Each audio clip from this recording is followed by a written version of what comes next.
তো সেই দিনটা ছিল রবিবার। আহ, সোমবারে যেহেতু আমার একটা প্রোগ্রাম আছে, আমাকে ৯টার মধ্যে রেডি হয়ে বার হতে হবে, কারণ ৯:৩০টার মধ্যে ওইখানে গিয়ে উপস্থিত থাকতে হবে। সো আমি আর বাড়িতে আসিনি, আমি একাই ছিলাম, আর বোন বাড়িতে চলে আসছিল। আর রবিবারে মানুষের সবাই একটু হেভি খায়, একটু বোন পছন্দের জিনিস খায়। আর আমি রবিবারে কি কি খাচ্ছি দেখো। ওইটার পিছনে মেন রিজন হচ্ছে, যেহেতু আমি ডায়েটে আছি। সো আমি ওই প্রোগ্রামটা ৩ দিনের হবে, ট্রেনিং একটা সেন্সাসের উপরে। তো ওইখানে তো খাবার দাবার হবে, আর ওইখানে তো অয়েলি জিনিসই খাবো। তো তার জন্য ভাবলাম না, সানডেটা আমি একটু লাইট খাই। ওইটাও একটা রিজন। নইলে আমি রবিবারে আমি ডায়েট ফলো করি না। সানডে হলিডেতে বাড়িতে আসলো সেমই হয়, বা উদয়পুরে থাকলো সেমই হয়। সানডে আমি এত ভালোভাবে ফলো করি না। তা আমার মেনুতে ছিল ডাটা ভাজা। ডাটাগুলো আমি বাড়িতে নিয়ে আসছিলাম। তো ডাটাগুলো আমি একটা একটা করে সবগুলি একা ভেজেছি। কারণ ডাটা ভাজতে এত পরিশ্রম, মানে পরিশ্রম ইন দ্য সেন্স পেশেন্স লাগে। আর আমার মধ্যে পেশেন্সের অনেক অভাব আছে।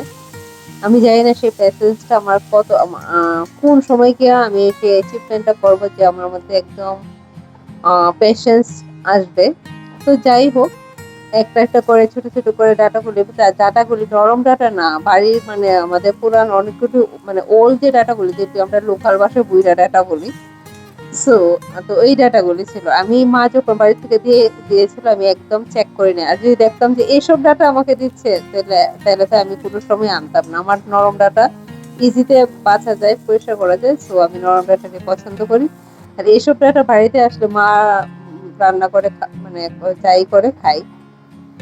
সো তো ওই ডাটাগুলো আমি একটা একটা বেছে সুন্দর করে ভাজা করে নিলাম, কালো জিরা ফোড়ন দিয়ে, একটু পেঁয়াজ দিয়ে, কাঁচা লঙ্কা দিয়ে, সাধারণ একটু আদা দিয়েছিলাম, তোমরা দেখতেই পাচ্ছ ভিডিওতে। আর মেনু ছিল ডিম অমলেট। ভাবছিলাম এক কারি করবো, তো ভাবলাম এক কারিটা একটু মানে তেল মশলা হবে, তো আমি একটু লাইটই খাই।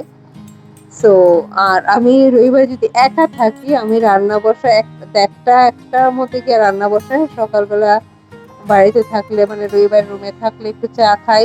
আর আস্তে আস্তে চাও খেতে খেতে ১২টা ১২:৩০, স্নান না করে আমি মানে চাও খাই না। আর যাই বলো, ওইগুলো করি না।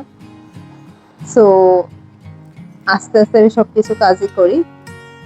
তো যাই হোক, আমার ডিমের অমলেট আর ডাটা ভাজা দিয়ে ওই রবিবার টাইপ কমপ্লিট করলাম। বাট ডাটা ভাজা তোমরা দেখতেই পাচ্ছ খুব ভালো হয়েছে। এভাবে ডাটা ভাজা শুটকি দিয়ে করে যারা খায়, মানে যারা শুটকি খেতে খুব ভালোবাসো, শুটকি ছোট ছোট করে কেটে, চন্দন শুটকি দিয়ে এবার মানে ডাটা ভাজাটা করলে, বা ইলিশ শুটকি ছোট ছোট করে কেটে ভাজাটা করলে দুর্দান্ত লাগে, খুবই টেস্টি লাগে। আর এই গাছটা আমি বাড়িতে নিয়ে আসছিলাম অফিসে, আমি আমার রুমে ইনডোর প্লান্ট হিসেবে লাগাবো। তো আমি অফিস তো যেহেতু ট্রেনিং আছে, আমি অন্য জায়গাতে যাবো, অফিসে যাবো না। অফিসে যেতে অনেকদিন সময় লাগবে, ৩-৪ দিন লাগবে, ট্রেনিং এর পরে যাব। তো তার জন্য আমি একটা পটের মধ্যে রেখেছি জল দিয়ে। তো গাছটা এখন খুব সুন্দর হয়ে আছে। আমি অফিসে নেবো নেবো করে নেওয়া হচ্ছে না, বাট এই সপ্তাহে মানে গিয়ে আমি অফিসে গাছগুলো প্ল্যান্ট করবো।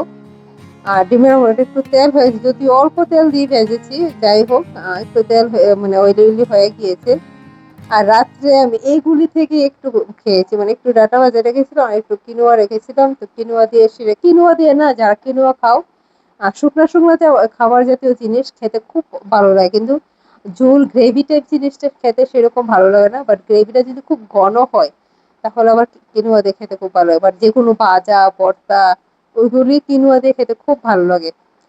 আর কিনোয়া আমার শুরুতে, যখন আমি কিনোয়া আজ থেকে ১ বছর আগে আমি কিনোয়া যখন আমি কিনেছিলাম, তখন ১-২ বার খেয়ে পুরো আমি ১ কেজি কিনেছিলাম। সো পুরাটি রেখে দিয়েছিলাম। বাট এখন কিনোয়া খেতে আমার কোনো প্রবলেম হয় না, বা সুন্দর করে খেয়ে নেই। সো আর তারপরেও ভাতের মধ্যে তো ভাতেই দিবে, যেহেতু বাঙালি ভাত খেয়ে বড় হয়েছি। বাট কিনোয়া খাবার মানে খেতে খারাপ না, ভালোই লাগে।